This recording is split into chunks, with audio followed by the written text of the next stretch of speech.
Okay mga kabali, good morning po mga kabali. Sabi ko sa ilaw. Ay gising ko na po mga kabali. Ang oras po natin ngayon ay siguro 4:05 mga kabali. Bali mga kabali, pauwi po ako ng Banta Quezon ulit. Kasi may emergency po doon. At hindi pwede kasi makauwi si nanay. Bali ako na lang po uwi. Bali namatay po yung kapatid niya, yung pampitong kapatid niya. Galing na po kami doon, kauwi ko lang po ng Martes, itong Martes. Merkulis po, yun nga, nakatanggap kami ng masamang balita. Kaya mga kabady, kung prepare lang, kakapilang ako. Pero actually, kagabi pa ako dapat pa biyahe. Sabi niya na magpahinga daw muna ako kasi masama kasi pakiramdam ko, nagkakaso ko. Medyo okay naman ako ngayon, kasi kagabi bumiyahe na ako. Ayaw mo lang biyan ang pagdadagdag mga kabady. Bali mga kabady, mga kapatid niyang iba nandun na sila si Tia Marie, pinakabulso nilang kapatid mga kabady. Kaya mga kabady, standby lang muna kabady, update ko lang sa pagbiyahe ko mga kabady. Okay mga kabady, good morning, baka kapilang po ako. Okay mga kabady, good morning po ulit tayo mga kabady. Mga kabady, kapit tayo. Kapit tayo. Bali magkakapilang ako mga kabady, tapos maliligo na ako. Bali ganito mga kabady, kaya babalik ulit ako doon. Gawa nga po ng namatay po yung kapatid ni nanay na pampito, si Tio Ampeng. Nalaman na lang namin yun na namatay siya nung 27, itong Miyerkules. Aso nga lang, akala kasi ng iba ng mga naming mga kamag-anak at pinsani, nandun pa ako. Wali kasi mga kabali, galing na kami doon. Nung 23, Sabado, 24, Linggo, 25, nasa Real na po ako. Pero nag-impanta muna po kami. Kasi bali nagninong po kami dito sa anak po ni SGM Bunso, yung presidente po namin sa Real Quezon. Ngayon, umuwi po kami ng Martes, bali August 26 na po yun. Ayun nga po, naka-receive naman po kami kinabukasan ng masamang balita. Dapat po makabiyahe na po agad ako kasi hindi po ako nakabiyahe. Akala ko di po makakawin, gawa po ng pag-uwi po namin dito ng 26, trinangkaso po ako. Kaya po ako trinangkaso. Ewan ko kung kasi nung 26 po kasi meron din po kasi sayawan doon ka ng SDM Bunso. Dali lumipat po kami doon, kami sayawan. Tapos kung hindi pa po kami dumating doon, hindi pa po magsisimula yung live band. Kasi kami pa po naglinis, kasi kami pa nag-ayos ng mga tolda, nagtayo doon. Yung nakatayo na parang in-arrange na lang namin. Doon pa lang po nakaramdam na ako, medyo masama na ang pakiramdam ko. Kaya ang ginawa namin, bumalik na ulit kami doon sa bahay nila paring SDM Bunso. Yun. Tapos hindi ako nakatagal sa inuman doon. Nagpaalam din ako. Nagpahinga kung papahinga muna ako. Kaya magpapahinga na ako. Nabukasan yun. Naramdaman ko na. Medyo masama na pakiramdam ko. Lumipat pa kami ng yung panta kasi kinuha pa namin yung jacket ni paring Joker, ni paring Jongjong, yung kasama ko naman sa Toda. Kaya yung jacket na dilaw yun na yan. Toto yan. Kaya pag-uwi namin dito, kinagabihan ng 26 ng Martes, yun na, paramdam na ako. Kagabi lang ako naka-recover mga kabady. Sabi niyo, bumayat ako ng konti. Wow! Sana all! Pumayat ng konti na. Kaya mga kabady, kakapi lang ako tapos maliligo na ako. Kaya, Lord, bahala na po kayo sa amin. Buhay na kami ni Calvo mga kabady. Lord, tatawid po kasi ako ng isla sa Pulillo Island, doon sa may barangay or sitio Abuyuin na kabali. Kaya text na lang, bali i-update ko na lang kay mga kabali. Okay, kaya magkakapilang ako mga kabali. Good morning po mga kabali. Okay mga kabali, time check tayo. 5:20 na po mga kabali. Bali palis na kami ni Calvo. Ito na siya. Pinapainit ko na yung makina ni Calvo mga kabali. estimated na dating ko mga kabady, mga 9 AM po ng umaga mga kabady. Bali, alalay lang muna tayo kasi medyo magagaling na natin medyo hindi pa tayo masyadong 100% sa pag-recover sa aking kakat mga kabady. Okay, ay mga kabady, tambay lang muna, update na tayo. Okay mga kabady,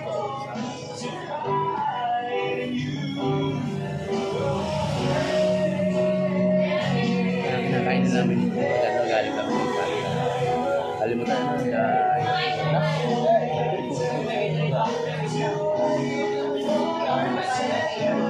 kinakain na mga kabady. Ngayon, motorist ako ng special with egg and Shanghai mga kabady.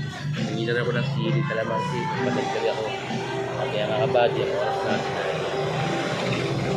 7:06. Estimate natin mga makarating ng Impanda mga kabady 10 or pati ng 10. Kaya pagkakas natin kumain mga kabady, diretso na ito, wala akong kain mga kabady. Kaya mga kabady, kapag talaga mga kabady. Tsaka kain tayo mga kabady. Mga kabady, kain tayo. 7:30 na po na umaga, tapos ko lang kumain mga kabady. Bali, dito ako kumain ng mga kabady sa Jonas, Domi House. Tulugan mga kabady. Bali, aakit na ako dito mga kabady. Kakaliwa na ako sa tulugan. Diretso na ito mga kabady. Wala na itong hihintuman ako. Siguro pag-alit. Ngayon pag-alangan ng oras ko, baka hindi na muna ako lumagawa. Diretso na ako ng pantaw. At pagbalik na lang, saka ako idadaan yung makikita ng mga tao natin. Kaya mga kabady, update na doon ng mga kabady. Naganapan ng sa biyahe namin sa mga kabady. Tambay lang mga kabady. Okay mga kabady, nandito na ako sa bahay nila Tia Munding. Ang problema, wala na sila Tia rito. Bumiyahe na sila Tia Belen, Tia Montes, Tia Marie, Tia Munding, saka yung pinsan ko si Leo. Niiwan si Bimbim, kaya anak niya. Ngayon ako, nagpalit lang ako ng pambaba. At medyo nag-refresh lang konti. Didiretso na ako sa terminal ng tricycle. Lalakarin ko na lang. Tapos ang sabi, doon na daw ang sakayan, papunta daw ng Dinahigan. Sa may Dinahigan, papunta daw ng Abuyuin. Kaya didiretso na ako. Sa bangka na lang ako magpapahinga mga kabady. Kaya okay, let's go. Time check tayo mga kabady. 10:32. Andito na ako sa terminal ng mga tricycle mga kabady. Punta sa Barangay Lipo. Doon po ako sasakay ng bangka. Punta po ng Abuyuin mga kabady. Bali, pagyaking alas 2 daw po yung mga kabady. Kaya kasi naman punta po ako ng Dinahigan. Alam ko masahay 300. Eh dito mga sa 200 plus lang sa may Lipo mga kabady. O kung tawagin na yung sa beach mga kabady. Kaya mga kabady update lang tayo ulit mga kabady. Mga kabady, time check tayo. 11:18 na po ng umaga. Mga kabady, dito na ako sa may sa Lipo. Sa Milang Beach mga kabady. Bali, sasakyan namin mamaya sa alas 2 para akong biyahe. Ito sa inyo mga kabady. Kung saan yung Lipo. Yan. Yan yung mga bangka. Ito yung isa, Panukulan Express. Yan, tagal na niya mga kabady. Ito sasakyan ko. Yung Saybil 13. Nasa natin mga kabady. Papakita ko sa inyo mga kabady. Iikot ko lang yung camera ko. Ayan mga kabady yung sulok yung naligo kami dyan. Yan ang sulok. Yan. Sulok Ridge. Yan, kami naligo nun. Kapag binaybay mo ngayon, sabi ko sa inyo mga kabady, punta yan doon. Kaso nga lang, itatawirin kang ilog dyan. Kaya mga kabady, sasakyan tayo sa bangka. Ito yung sasakyan natin mga kabady. Saybil 13. Alas 2 para po ang biyahe nito. Ngayon, itong isa, itong Panukulan Express. So, napakatagal na nito mga kabady. Yan po mismong bayan ng Abuyuin mga kabady. Kasi ang Abuyuin po mga kabady, yan po ay sityo. Kasi yung isa, hindi ko alam kung Libo o Libho. Yan, nakalagay yung mga kabady.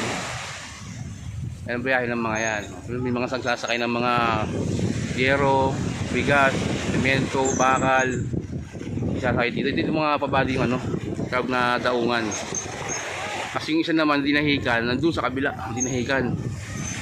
Eh medyo mano ngayon, magandang lampat dito ng dagat, kaya dito sila. Kaso nga lang mga body umuulan, umuulan sa laot. Ayan mga body. Ay mga body, sakayin tayo.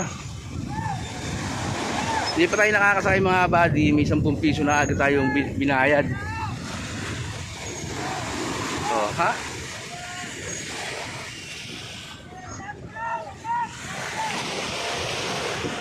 Oh.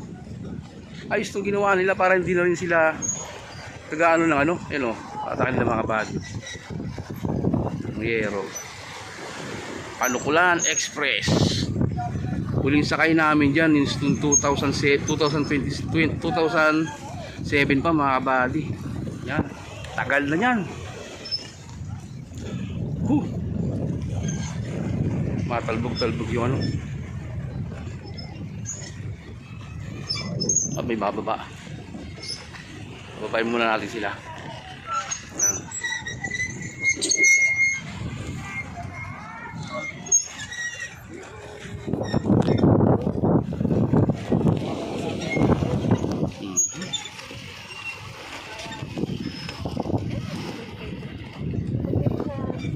Kala mo maliit lang itong bangka na itong mga bali, malaki ito. Opya. Opya. Opya. Opya. Opya. Opya. Ano? Ah! Abuyuin. Dadalawin namin, hulil namin at tiyangin tiyuin. Si Amping Paluma. Ha? Sa Paloma? Oo, tiyuin ko. Ito ating kapitan.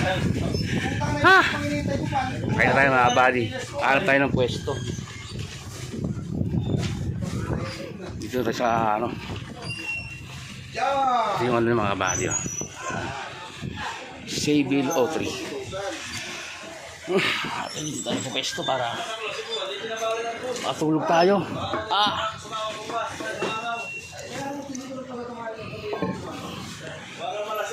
Yan, nakasakit tayo mga bali.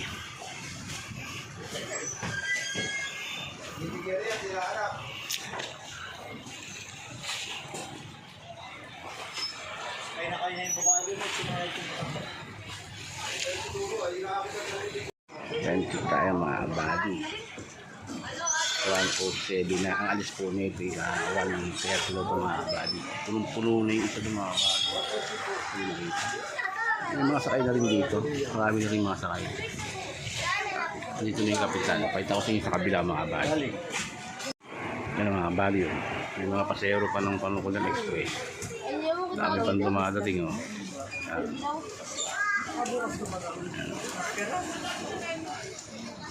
Naglulubog-lubog na yung ano, Panukulan Express. Yan. Daming laman yun. Ang kanyang mga body, puro semento. Yan o, kita niyo yan. Yung harapan yan, katabo na lola na yan, puro semento yan. Meron pa yun sa likod. Ayun pa rin makakating o.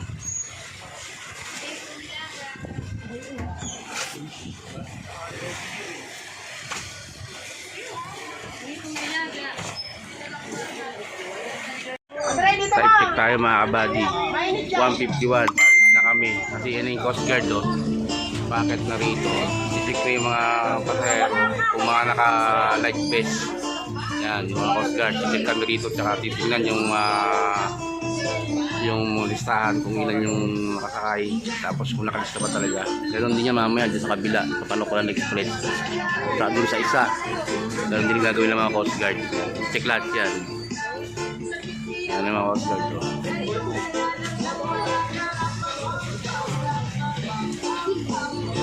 Check nila yan.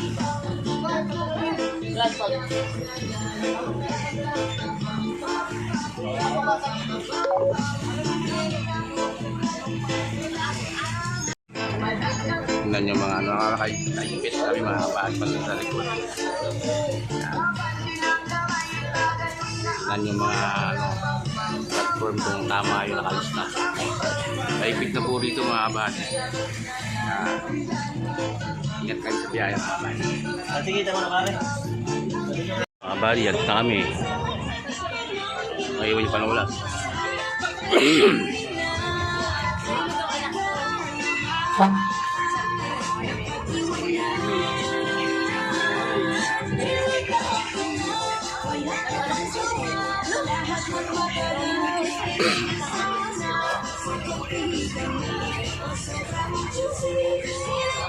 Matras kami mga body. Ano? Doon ang punta namin mga body. Palibay lang. Yan ang puntahan namin. Ang kulitin niya.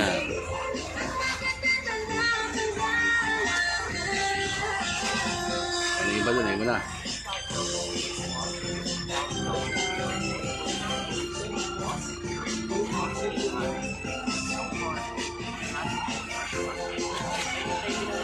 Hindi na mga buddy, tanong tayo ng gano'n.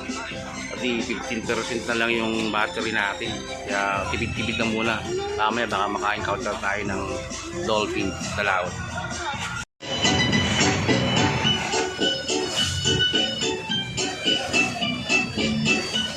Ito mga buddy, mga madre.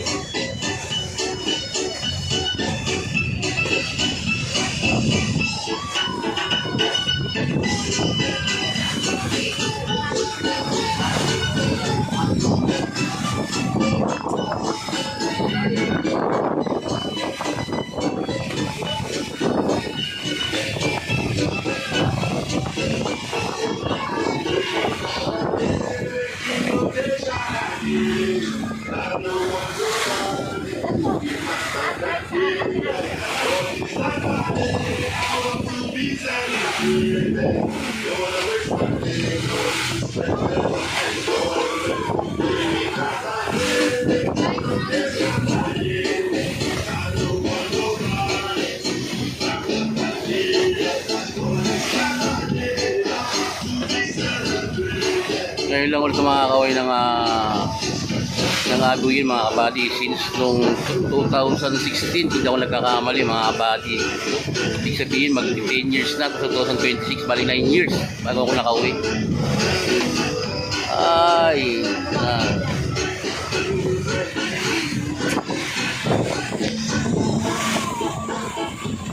body time check tayo 4:05. Andito na po tayo sa barangay Kalasumangat. May dinaanan pa kanina doon sa kabilang barangay para magbabawal sa mga pasero. O di man, mababaan na iba.